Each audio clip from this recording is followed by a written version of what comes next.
Bonjour à tous, je voulais partager une petite vidéo. C'est avec un logiciel qui fait des simulations de panne d'une chambre froide. Là, c'est sur une chambre froide qu'on est. Il y a une panne et puis en fait, il faut retrouver la panne avec une logique. C'est super réel. C'est vraiment comme il se passe quand on arrive en dépannage. Mais avant de commencer, si vous n'êtes pas abonné, n'hésitez pas à vous abonner, de mettre un like et de mettre un commentaire en bas de la vidéo et pour pas rater les prochaines vidéos car j'en ai plusieurs des comme ça, des vidéos comme ça. Là, c'est une chambre froide. Je vais prendre les informations qu'on m'a données. C'est le client, il a téléphoné car le temps de fonctionnement de son installation ont considérablement augmenté. De plus, sa température de chambre froide n'est plus maintenue. Alors, il y a le temps de fonctionnement qui a beaucoup augmenté et la température de la chambre froide n'est plus maintenue. Il s'agit d'une installation de conservation de bananes. Il stocke du banane. Le fluide frigorigène utilisé est le R134A, on connaît très bien. La température préconisée de la chambre froide est de 15 degrés avec une humidité relative à 90%. L'installation est située dans un atelier où la température est environ de 30 degrés toute l'année. Il fait chaud. Ok. Trouver la panne en utilisant la logique de dépannage, inspection visuelle, mesure. C'est ce qu'on va faire ensemble. Une fois que j'ai toutes les informations de ce qui se passe au niveau du client, très important, toujours demander le maximum de questions au client lorsqu'on arrive sur place. Souvent, il nous donne vraiment beaucoup d'informations par rapport à ce qui se passe. Là, je m'aperçois sur place. J'ai mon installation, une chambre froide. Mon compresseur, il tourne. Comme on voit que l'huile il bouge. On a le condenseur qui tourne bien. On a l'évaporateur dans la chambre froide qui tourne bien. On se dit déjà là, c'est pas un problème électrique. Là, on se dit déjà, c'est un problème fluidique, un problème de froid. C'est pas un problème électrique. Sinon, on aurait un moteur ici qui fonctionne pas, ou le compresseur qui veut pas démarrer, ou le condenseur qui veut pas démarrer. En tout cas, c'est pas un problème de électrique. Ça veut dire qu'on va pas du tout regarder les mesures électriques, puisque ça ne sert à rien. On va commencer. La première des choses, ce que je fais, moi, c'est brancher les manos. Lorsque je branche les manos, je vais découvrir l'ABP à 2,3 bars.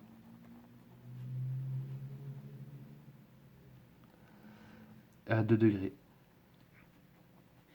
La HP, elle va être à 9,1 bars. Très bas. Très très bas. Je trouve que c'est bas.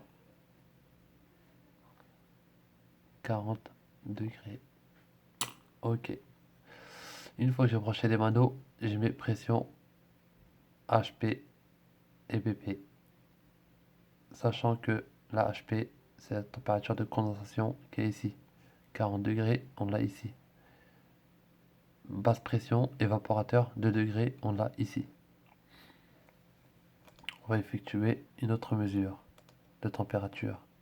La première chose que je fais, moi, c'est que je pars depuis le début et je fais le tour. Je fais le tour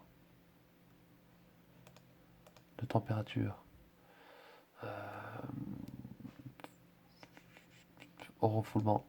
Ici, au refoulement, on a 63 degrés. Refoulement, 63 degrés. Effectuer une mesure de température. Au refoulement, on a ça. Sortie condenseur. On a 35. On a 35 degrés en sortie condenseur.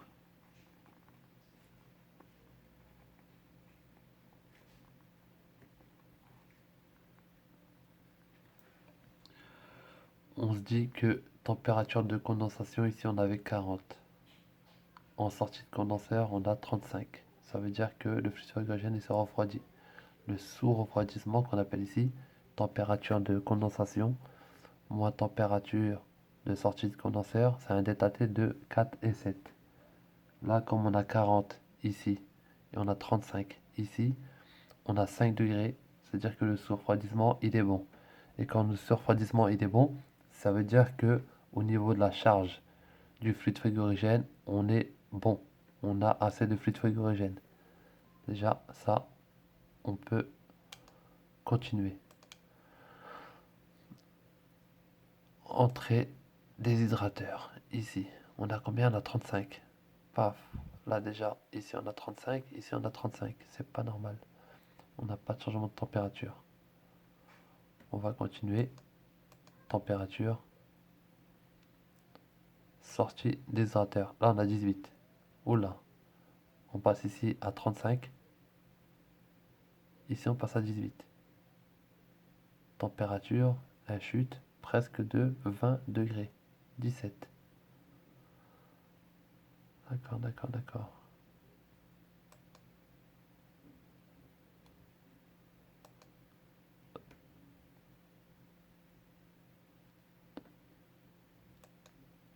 18 ici.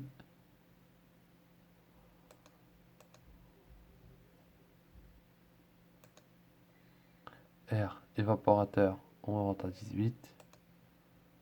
Température, sortie air, sortie évaporateur, on a 14. On perd 4 degrés.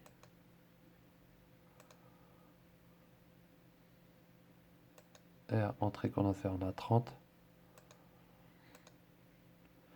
Air, sortie condenseur, on a 35. Ok.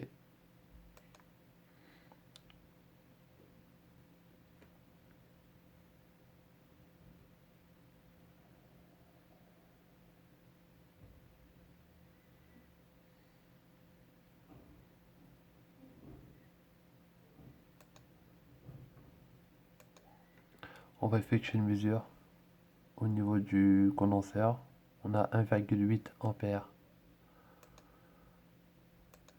Intensité absorbée au niveau du moteur d'évaporateur. On a 0,23 ampères. On est OK.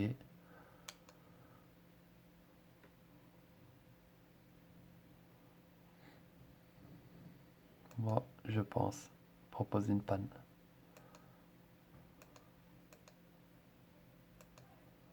Moi, je pense problème fluidique. Ça peut être le détendeur trop petit. Non, c'est pas ça. Détendeur peut pas être cassé. Non. Manque de charge. On a vu que le refroidissement, il était bon. Prédétente. Une prédétente. C'est possible. Évaporateur trop petit. Problème de compresseur. Excès de charge incondensable. Condenseur trop petit. On va regarder un truc. Groupe de concentration. Le capteur est chaud. Sa plaque cinétique indique. Ouais, ok. L'évaporateur, il fonctionne. La ligne liquide devant un liquide de liquide bulle. Ok. Le couleur de la pastille d'indication humide est verte. Est-ce qu'elle est bonne? Est-ce qu'il n'y a pas de incondensable déjà? Ça peut pas être ça. Ok. Régulation. Ok. Coffret. Ok. D'accord. Fluidique. Détendeur trop petit.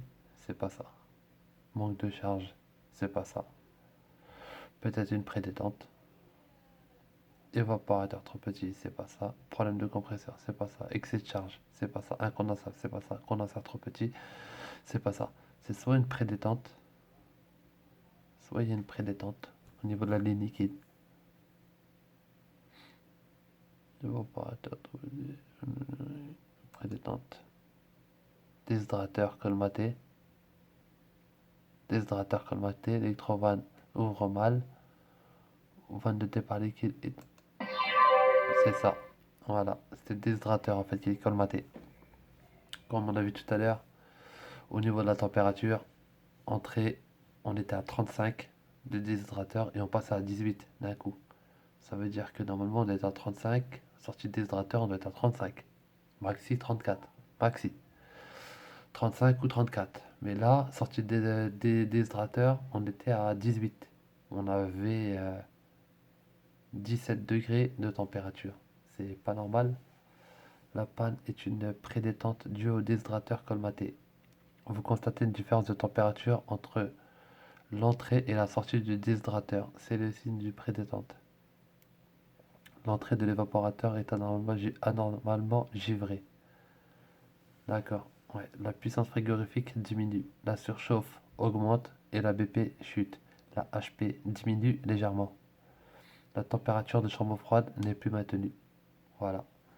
Au cas où si un jour vous arrivez dans une installation et puis vous voyez une différence de température entre l'entrée du déshydrateur et la sortie du déshydrateur, une grosse différence de température comme on l'a vu ici, 35 degrés et on passe à 17, 18, c'est que le déshydrateur est colmaté. Voilà, ça c'était un petit exercice. J'en ferai un autre prochainement. Après, n'hésitez pas à vous abonner ou à liker ou à mettre des commentaires au niveau de la vidéo. Euh, et puis, on se revoit très bientôt. Ciao, bonne soirée.